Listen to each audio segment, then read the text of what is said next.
तो जो कहानी मैं आपको सुनाना चाह रहा हूँ एक रियल कहानी है, और मेरी सबसे बड़ी चिंता अपने बच्चों को लेकर, आपको लेकर वही रहती है। मैं जब भी कोई कहानी सुनाता हूँ, नाम, जगह, वो सब बदल देता हूँ ताकि किसी की प्राइवेसी पर हमला ना हो। सबकी राइट टू प्राइवेसी है ना। एक बच्चा था जिसको मैं जानता हूँ, बचपन से जानता हूँ,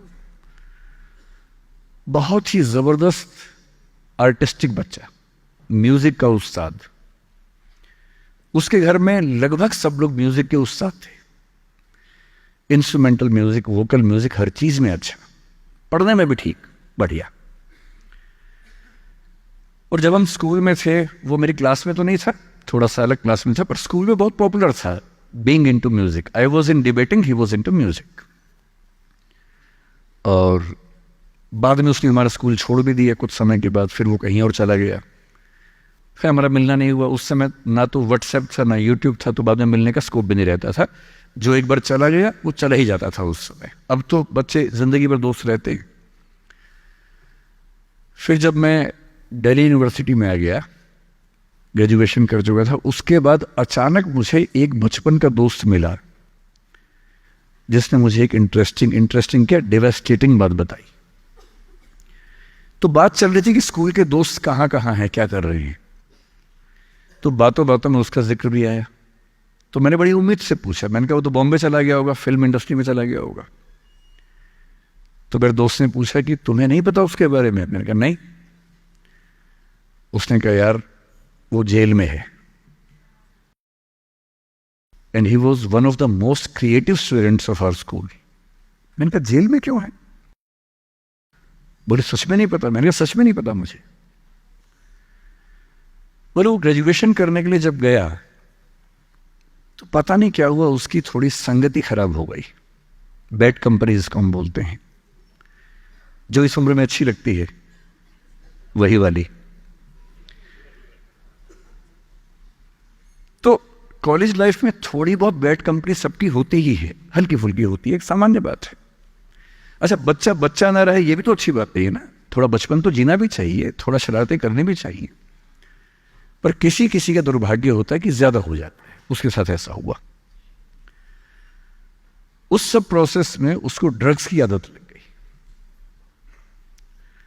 और ड्रग्स एक ऐसी चीज है, एडिक्शन ऐसी चीज है कि उसमें वन वे रास्ता होता है, टू वे नहीं होता है। आप जा सकते हैं, वापस नहीं आ सकते। मतलब 1000 लोग जाएंगे तो उनमें से एक आध वापस आएगा, वो भी इतने मुश्किलों से जो ऑलमोस्ट इम्पॉसिबल है। I have seen many such cases. Social welfare department से मेरे कई दोस्त ऑफिसर्स हैं, तो मैं उनसे जब पूछता हूँ, बताते हैं मैंने ऐसे लोगों को देखा है 10-10 साल से स्ट्रगल कर रहे हैं एडिक्शन से बाहर आने के, नहीं आ पा रहे, खत्म हो गए हैं। उस बच्चे को ड्रग्स की आदत पड़ गई कॉलेज में जाके, पेरेंट्स को पता ही नहीं था। तो जब पेरेंट्स को भनक लगी तो उसको दबाव बनाया कि तुम घर आ जाओ। अब वो जिस कंपनी में था, दोस्तों वाली कंपनी में, वहां अब ड्रग्स बहुत महंगे होते थे, पैसे घर से बहुत कम आते थे, जितने पैसे एक मिडिल क्लास फैमिली दे सकती है। अब वो घर से ज्यादा पैसे मांगने लगा, पैसे मिलते नहीं थे। उसको अपने ही घर के लोगों पर गुस्सा आने लगा। तो एक बार वो अपने घर आया हुआ था छुट्टियों में, और वहां भी वो कुछ कुछ करता रहता था। उसके पेरेंट्स ने उसको बहुत समझाया कि बेटा ऐसा मत करो। और एक दिन इस बात पे झगड़ा बढ़ गया।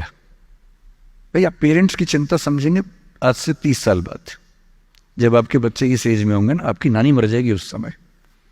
नानी मरना एक मुहावरा है, इसका मतलब बहुत चिंता में रहेंगे उस समय आप। और उस दिन पता नहीं क्या हुआ, एक झगड़ा हुआ, क्योंकि जो एडिक्शन के शिकार हैं उनका दिमाग उनके कंट्रोल में नहीं होता है। यहाँ तक कि जो ड्रिंक करते हैं, ड्रिंक एक लेवल से ज़्यादा कर लें तो दिमाग कंट्रोल से बाहर निकलने लगता है। ड्रग्स में तो ये एलिमेंट बहुत ज़्यादा होता है।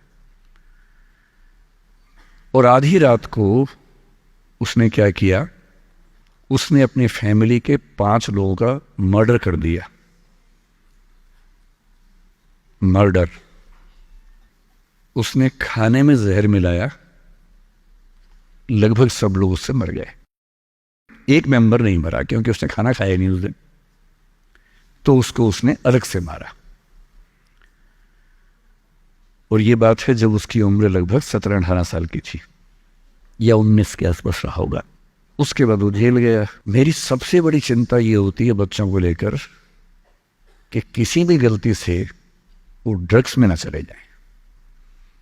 आप सबसे रिक्वेस्ट कर रहा हूं हाथ जोड़ के, कुछ भी कर लेना, ये मत करना। बदमाशी करो, शरारत करो, थोड़ा इश्क विश्क होगा करो, कोई दिक्कत नहीं। किसी को चीट मत करना, ड्रग्स में मत जाना, क्योंकि इन रास्तों पे जाने के बाद वापसी का रास्ता नहीं है।